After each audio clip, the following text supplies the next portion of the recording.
Good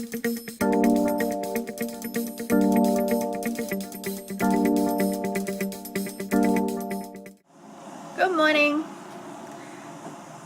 I'm talking today about the myth of moderation. A lot of people have the belief that if we only do things in small amounts, that's okay. You know, you'll hear things like, oh, but I only eat meat once a week, or I only have eggs for breakfast on a Sunday, or I don't eat much dairy. And you know, that's wonderful. It's wonderful that more people are becoming more mindful of their food choices, and the less people eat meat, then obviously the less animals are suffering and dying. But when you're looking at your own personal health, is moderation okay? You know, is that a healthy practice? When you think about the effects of animal products in our bodies, they are toxic. You know, meat, during the breakdown process in our system, there's toxic byproducts that affect your health. And so, sure, if you want to eat small amounts of something that's toxic for you, then that's your personal choice. But it doesn't mean that that's healthy. It means that you are potentially damaging your health just a little bit. And if your system is strong enough, and if you're engaging in enough other healthful lifestyle practices that everything balances out, then you'll probably still potter along quite well for a while, and potentially for a lifetime. But it's when that balance becomes more slanted in the other direction that you'll start to notice the effects of those choices. There's a great little section in this book about the whole moderation myth. This book's called The Pleasure Trap, and it's an excellent book about understanding more about the biochemistry of the human brain and why we make the choices we make, and why oftentimes we're not always making healthy choices. And so there's this bit in here about moderation, and he calls it the myth of moderate consumption. And so basically it talks about how, you know, everything in moderation is perfectly reasonable if the products being consumed have a natural effect on the central nervous system. If so, then that sensitive system can be trusted. But a lot of the foods that are available to us these days don't have a natural effect on the central nervous system. They artificially stimulate the brain, and they artificially stimulate pleasure responses in our body. And so we feel pleasure when we eat certain foods because they taste good or they feel good. That doesn't mean that they're actually naturally healthy foods for us. They're not, in most cases, when you're talking about animal products, for sure. And that doesn't mean that they're going to have a healthful effect on your body. And so, like, say you're eating a meal of apples. When do you know if you've had enough? When you feel full. You know, it's pretty hard to overeat on apples. But if you're eating something like, you know, a big cheese platter, when do you know if you've had enough? Your body's not actually going to connect into the correct signals, because the artificial stimulation from those foods has a detrimental effect on those kind of triggers in our system.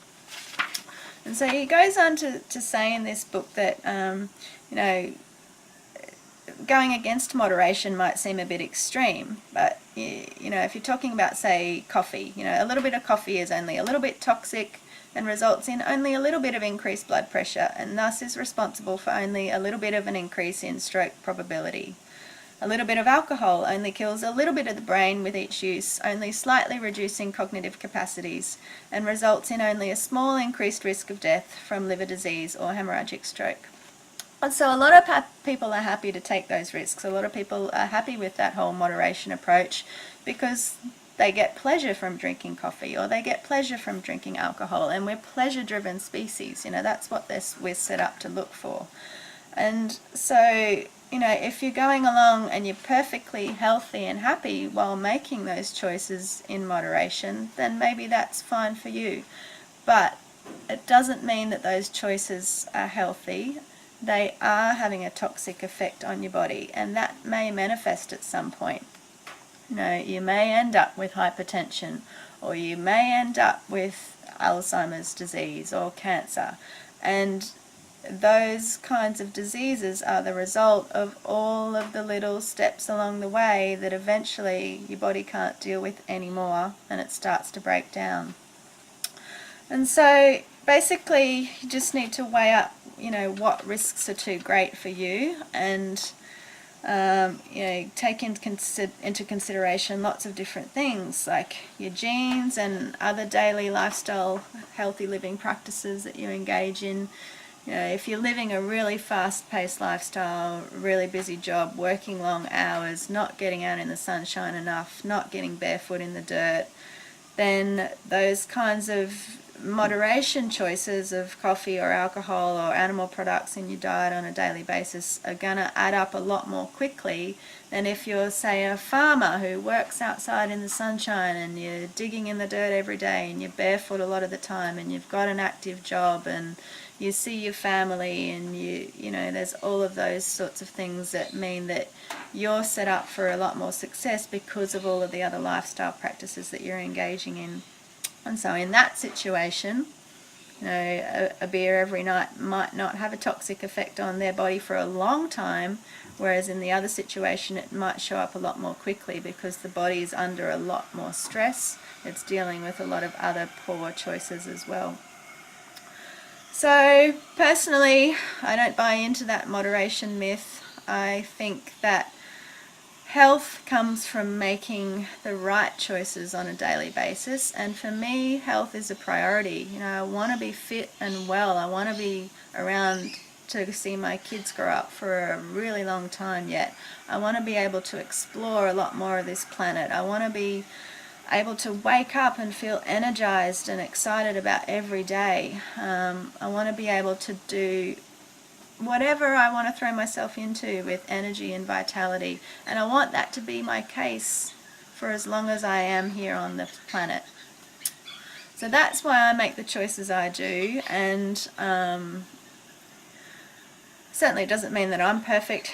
Perfection is not what I'm talking about here. I'm talking about why moderation isn't necessarily a great principle to follow when you're talking about foods that aren't a natural choice for our species and in one way or another are going to be damaging to your health.